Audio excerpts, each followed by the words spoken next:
Hello student, कैसे हो आप लोग। स्टूडेंट, आज का ये वीडियो क्लास 12 हिंदी वालों के लिए सबसे ज़्यादा इंपॉर्टेंट है, क्योंकि इस वीडियो में हम पंचलाइट कहानी का सारांश लेकर आए हैं, जो आपका बोर्ड एग्जाम में 5 नंबर का पूछा जाता है। तो आज की इस वीडियो में हम पंचलाइट कहानी को सुनकर याद करेंगे, जो आपके बोर्ड एग्जाम के लिए बहुत ही ज़्यादा महत्वपूर्ण है। इनमें 2 प्रश्न आपका पूछा जाता है, पंचलाइट कहानी का सारांश और पंचलाइट कहानी का उद्देश्य। तो बोर्ड एग्जाम का जो सबसे महत्वपूर्ण ये टॉपिक है, पंचलाइट कहानी का सारांश, आज के इस वीडियो में हम पढ़ने वाले हैं। यानी सुनकर याद करेंगे कि किस प्रकार से आपको बोर्ड एग्जाम में कॉपी में लिखना है। यदि आप सुन लेते हैं ये वीडियो को, आप वीडियो में जो है बातें बताते हैं, यदि आप सुन लेते हैं तो आपको सुनकर याद हो जाएगा और 5 नंबर आपका लेकर जाएंगे। देखिए, कहानी के 3 मुख्य रोल हैं, यानी 3 इनमें रोल हैं। जैसे आपका है गोधन, मुनरी और गुलरी, यानी इनका 3 मुख्य रोल है। तो इनमें से जो कहानी का मुख्य पात्र है वो गोधन है, यानी गोधन कहानी का मुख्य पात्र है। तो आज की इस वीडियो में हम पंचलाइट कहानी को सुनकर याद करेंगे। यदि आप पूरा पंचलाइट कहानी को देख लेते हैं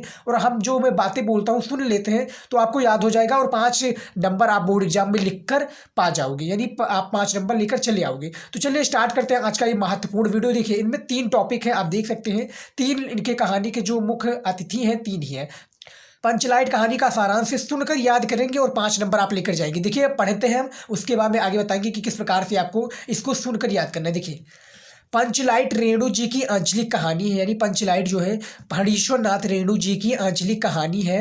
कहानी में बिहार के एक पिछड़े गांव के परिवेश का सुंदर चित्रण प्रस्तुत किया गया है। यानी जो पंचलाइट कहानी है ये फणीश्वर नाथ रेणु द्वारा लिखी गई है। बिहार के जो है एक पिछड़े गांव का परिवेश का जो है सुंदर चित्रण प्रस्तुत किया गया है पंचलाइट कहानी में। तो यहाँ तक आपको एक लिख देना है। तो पंचलाइट कहानी का ये हो गया। अब देखिए दूसरा क्या है। देखिए, महतो टोली में, दूसरा नहीं है आपका, इसी में है, ज्वाइंट है। तो देख सकते हैं, महतो टोली में अशिक्षित लोग हैं, यानी जो महतो टोली है वो में अशिक्षित लोग हैं। उन्होंने रामनवमी के मेले में पेट्रोमैक्स खरीदा, जिसे वे, यानी जो रामनवमी की मेला है उसमें क्या खरीदा, यानी एक रामनवमी का मेला था, वहां पर जाकर उन्होंने पेट्रोमैक्स यानी पंचलेट खरीदा, यानी पंचलेट कहते थे, यानी खरीदा जिसे वे पंचलेट कहते थे। यानी गांव के जो सीधे साधे लोग हैं पंचलेट कहते थे। पंचलाइट को ये सीधे साधे लोग सम्मान की चीज समझते थे। यानी जो पंचलाइट है जिसको सीधे साधे लोग तो क्या समझते थे, एक सम्मान के रूप में उसको समझते थे। पंचलाइट को देखने के लिए, यानी जो पंचलाइट है इसको देखने के लिए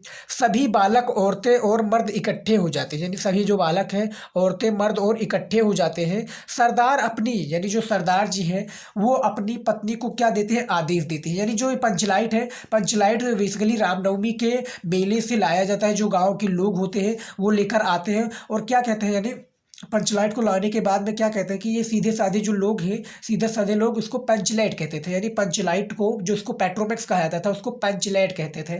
तो पंचलाइट को ये सीधे साधे जो लोग हैं सम्मान की चीज़ समझते थे। इसको कोई वो समझते थे कि हाँ ये हमारे लिए एक सम्मान की ये चीज़ है, ये हमारे लिए क्या है, सम्मान की चीज़ है। इसको सीधे साधे लोग ये समझते थे।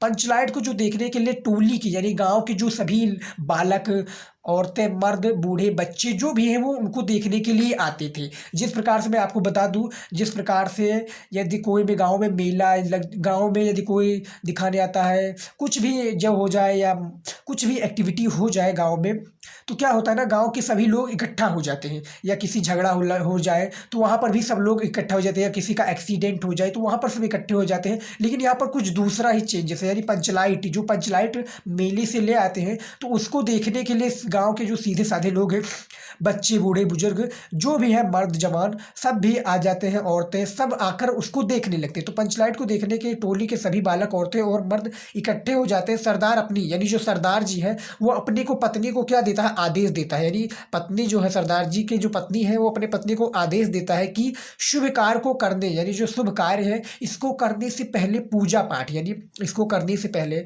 पूजा पाठ का प्रबंध कर ले सभी उत्साहित, यानी पर पूजा पाठ का जो है प्रबंध कर ले, जब यानी शुभ कार्य करने, यानी पंचलाइट को जलाने से पहले शुभ कार्य कर ले, यानी पूजा पाठ कर ले, उसका प्रबंध कर ले और सभी जो लोग हैं कर ले और सभी उत्साहित है। परंतु समस्या उठती है यहाँ पर, परंतु समस्या क्या उठती है कि पंचलाइट जलाएगा कौन, यानी देखिए जो पंचलाइट है इसको जलाएगा कौन, ये देखिए पंचलाइट को जलाएगा कौन। अब ये समस्या उठती है, सभी लोग तो तैयार हो जाते हैं, पूजा पाठ का भी प्रबंध हो जाते हैं, काफ़ी लोग इकट्ठा भी हो जाते हैं, लेकिन यहाँ पर जो समस्या आ जाती है वो सबसे बड़ी वो आ जाती है कि पंचलाइट को जलाएगा कौन। देखिए सीधे साधे लोग पेट्रोमैक्स, यानी जो सीधे साधे लोग हैं पेट्रोमैक्स को जलाना भी नहीं जानते। अब दोस्तों यहाँ पर आपने देखा होगा कि हमने जो ब्लैक पेन से और ऊपर क्या कर दिया है, ऊपर यानी जो आपका येलो कलर है उसका हमने वो चढ़ा दिया है। तो देखिए आप देख सकते हैं जहाँ पर हमारा इंपॉर्टेंट पॉइंट है वहाँ पर हमने किस प्रकार से लिखा हुआ है, आपको सेम इसी प्रकार से बोर्ड एग्जाम की कॉपी में भी लिखना है। देख सकते हैं किस प्रकार से हमने लिखा, देखिए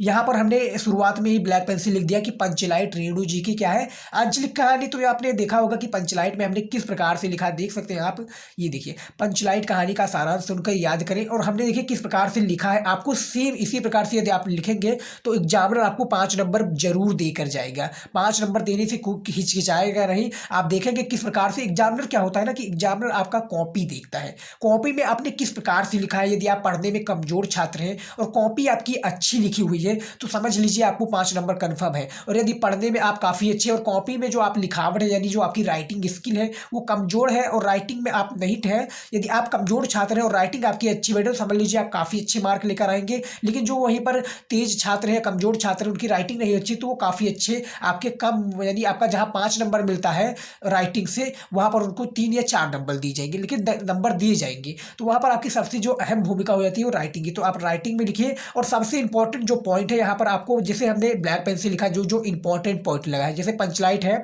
ये रेणु जी की आंचलिक कहानी है तो पंचलाइट पर हमने ब्लैक कर दिया। उसके बाद में देखिए यहाँ पर पंचलाइट, पेट्रोमैक्स खरीदा ये तो सभी जानते हैं, लेकिन यहाँ पर जो पंचलाइट है इसको क्या करते हैं सीधे साधे लोग पंचलाइट कहते थे। उसके बाद में ये देखिए आप किस प्रकार से पंचलाइट यहाँ पर हमने भी लिख दिया, जिस प्रकार से क्या है ब्लैक पेन का यूज कर दिया उस पर जहाँ जहाँ इंपॉर्टेंट पॉइंट है, जहाँ जो एग्जामिनर का है फोकस जाएगा कि हाँ इसने बच्चे ने लिखा है, एग्जामिनर क्या समझेगा कि हाँ बच्चे ने बहुत ही अच्छा लिखा है। इस प्रकार से लिखने से क्या होगा कि आपकी कॉपी भी अच्छी लगेगी और जहाँ जहाँ इंपॉर्टेंट पॉइंट होगा वहाँ पर एग्जामिनर को समझ में आ जाएगा कि हाँ इस प्रकार से लिखा। जैसे पेट्रोमैक्स यहाँ पर भी हमने ब्लैक पेन का यूज कर दिया, जैसे पेट्रोमैक्स, पंचलाइट और मुंडरी गुलरी, आगे हम बताएंगे किस प्रकार से आपको लिखना है। इसी प्रकार से यदि आप लिखेंगे तो देखिए इस टोली में गोधन, देखिए इस टोली में अब यहाँ पर भी हमने ब्लैक पेन का यूज कर लिया क्योंकि गोधन जो है कहानी का मुख्य पात्र है। तो इस टोली में गोधन नाम का एक युवक है, यानी जो गोधन है, गोधन नाम का एक का है युवक है, वो गांव की मुंडरी नामक, गांव की मुंडरी भी आपका ब्लैक पेन से, क्योंकि मुंडरी भी यानी ये 3 ही कहानी के मुख्य पात्र है। देख सकते हैं गोधन है, उसके बाद में मुंडरी। तो ये देखिए मुंडरी, गोधन और मुंडरी जो है, गोधन जो है मुंडरी से प्रेम करता था, यानी जो मुंडरी है गोधन जो है मुंडरी से प्रेम करता था। तो आगे हम बताएंगे, देखिए मुंडरी नामक एक युवती से प्रेम करता था, यानी कौन है गोधन जो है मुंडरी नामक एक युवती जो है लड़की से प्रेम करता था। मुंडरी की माँ, या देखिए मुंडरी की माँ, मुंडरी की माँ कौन है, यानी ये देख सकते हैं मुंडरी की माँ जो है गुलरी, मुंडरी की माँ ने गुलरी जो है पंचों से गोधन की शिकायत की, यानी जो पंचों से क्या है गोधन की शिकायत थी, यानी गाँव में जो पंच होते थे वहां पर उन्हीं से शिकायत होती थी, ना कि कोई पुलिस थाना भी थे, लेकिन पहले जो पंचों के द्वारा ही इसको मामला को जो है दोस्तों मामलों को सलटाया जाता था। यानी कहने का मतलब है कि मामलों को बताया जाता कि ये शिकायत होता था, उसी आधार पर जो पंच थे 5 लोग थे तो उन्हीं के समूह को हम पंच कहते थे। तो उन्हीं इन सब जो गाँव की शिकायतें उनको उसकी समस्या का हल निकालते थे, यही सब था। तो देखिए गोधन की शिकायत की और वो उसके घर के सामने से, देखिए गोधन की क्या है पंचों से, जो गुलरी है वो शिकायत की पंचों से की, जो गोधन है गोधन की शिकायत की थी कि वो उसके घर के सामने से सिनेमा का गाना, देखिए सिनेमा का गाना हुआ गाता निकलता है। देखिए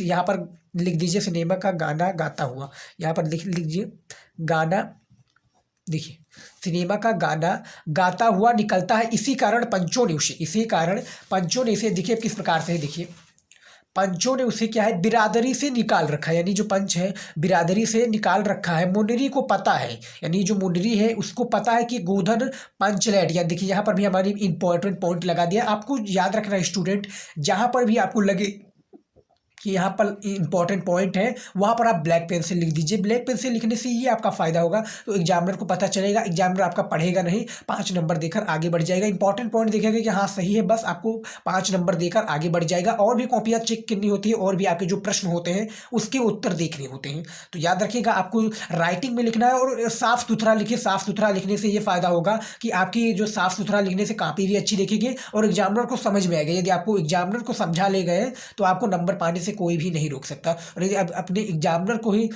उसमें घुमा दिया यानी कॉपी में घुमा दिया तो वो आपका नंबर भी काट सकता है, फेल भी कर सकता है। याद रखिएगा आपको राइटिंग में लिखना है। यदि आपने घर पर ही प्रैक्टिस की है तो घर पर ही आप पर डे 2 से 3 पेज लिखिए और मेहनत कीजिए। देखिए गोधन पंचलाइट जला सकता है वो चतुराई से, यानी जो मुंडरी है मुंडरी को पता है कि गोधन पंचलाइट जला सकता है, वो चतुराई से ये बात पंचों तक पहुंचा देती है। पंच गोधन को पुनः, यानी जो पंच है वो गोधन को पुनः बिरादरी में ले लेते हैं, वो पंचलाइट या देखिए पंचलाइट को जला देता है। मुंडरी की माँ गुलरी, जो मुंडरी की माँ गुलरी है, गुलरी काफ़ी प्रसन्न होकर गोधन को शाम को, यानी जो गोधन है शाम को भोजन का निमंत्रण देती है। पंच भी अति, जो पंच है वो अति उत्साहित होकर गोधन की कह देते हैं, यानी गोधन को ये कह देते हैं, देखिए तुम्हारा 7 खून माफ। देखिए पंच भी काफ़ी उत्साहित होकर इंप्रेस होकर कहने का मतलब है तुम्हारा 7 खून माफ। देखिए तुम्हारा गोधन को क्या कह देते हैं, जो पंच थे वो गोधन को कह देते हैं उत्साहित होकर कि तुम्हारा 7 खून माफ, खूब गाओ सलीमा का गाना। यानी गाना जो है सलीमा यानी सिनेमा का गाना खूब गाओ, यानी कहने का मतलब है यदि जो गोधन है पंच जो कहते हैं गोधन से कि तुम्हारा 7 खून माफ, यानी जो आपने गलती की थी उसको माफ करके खूब गाओ सलीमा का गाना। तो पंचलाइट की रोशनी से लोग भजन कीर्तन, यानी जो पंचलाइट है, पंचलाइट एक प्रकार से लालटेन है। याद रखिएगा काफ़ी स्टूडेंट अभी तक ये नहीं समझे होंगे, लेकिन मैं बता दूं पंचलाइट जो है बेसिकली वो लालटेन है। लालटेन को ही हम पंचलाइट कहते थे या पेट्रोमैक्स कह सकते हैं, तो ये पंचलाइट ही है। पंचलाइट की रोशनी में लोग भजन कीर्तन, यानी पंचलाइट की रोशनी में क्या करते, लोग भजन कीर्तन करते तथा उत्सव मनाते। पंचलाइट की रोशनी से होने के पहले भी हमारे गांव में जो था वहाँ पर भी जो होता था पंचलाइट, यानी कहने का मतलब है जो लालटीन होता था उसको भी जलाया था। लेकिन अब तो गांव-गांव में या शहर में क्या गांव में बिजली आ गई है, तो बिजली की प्रॉब्लम से अब वो लालटेन नहीं जलाना पड़ता, तो पहले लालटेन की ही व्यवस्था थी। तो ये देखिए पंचलाइट कहानी का सारांश हमने बता दिया कि पंचलाइट की रोशनी से लोग भजन कीर्तन करते तथा उत्सव मनाते, उत्सव मनाने में उसको भी काम आता। अब देखिए पूरा चीज़ का हमारा कंक्लूजन कहने का मतलब है निष्कर्ष हमारा निकल कर आता है, जो कि सबसे ज्यादा महत्वपूर्ण है हिंदी में। देखिए कहानी का कथानक सजीव है, सीधे साधे अनपढ़ लोगों की संवेदनाओं की वाणी देने में रेणु जी समर्थ रहे हैं। इस कहानी में आंचलिक जीवन की सजीव झांकी प्रस्तुत की गई है। अब देखिए आपने पूरे कहानी को तो पढ़ लिया, अब कहानी को पढ़ लिया, अब उसके बाद में अब यहाँ पर आ जाता है निष्कर्ष को आपको जरूर लिखना है बोर्ड एग्जाम में, क्योंकि एग्जामिनर जो होता है निष्कर्ष तो देख लेता है, तो निष्कर्ष को आप लिखना काफ़ी ज़्यादा इंपॉर्टेंट है। अब देखिए कहानी आपने पढ़ा होगा तो आपको समझ में आया होगा कि किस प्रकार से कहानी का वो है सारांश। देखिए कहानी का सारांश में आपको थोड़ा बता दूं इस प्रकार से। देखिए कहानी में क्या बताया गया कि कहानी में बताया गया है कि आवश्यकता जो है वो बड़े से बड़े लोगों को क्या कर देती है, झुका देती है। तो आवश्यकता किसकी थी, गोधन को थी, गोधन की थी, किसको, पंचों की थी। को पंचो जो था पेट्रोमैक्स जिसको हम लालटेन कहते हैं उसको जलाने के लिए गोधन जानता था, और जो गाँव के सीधे साधे लोग हैं वो नहीं जलाना जाते थे, जो शिक्षित लोग हैं वो पंचलाइट को नहीं जलाना जानते थे। लेकिन ये बात किसको मुंडरी को पता थी, गोधन जला लेता है। गोधन जो प्रेम करता था मुंडरी से, और जो गुलरी है वो शिकायत की थी पंचों से कि जो गोधन है वो सिनेमा का गाना गाकर हुआ हमारे घर से निकलता है। तो इसी प्रकार से पंचलाइट कहानी का सारांश है। आप देख सकते हैं पंचलाइट जो है वो गांव के रामनवमी से उठा लाते हैं, यानी रामनवमी से ले आते हैं, पेट्रोमैक्स खरीदते हैं, जिसे पंचलाइट को कहते हैं। वो सीधे साधे लोग सम्मान की चीज़ जिसको समझते हैं। तो इसी प्रकार से आप देख सकते हैं गाँव की टोली यानी गोधन से प्रेम करता था, यानी मुंडरी से गोधन प्रेम करता था।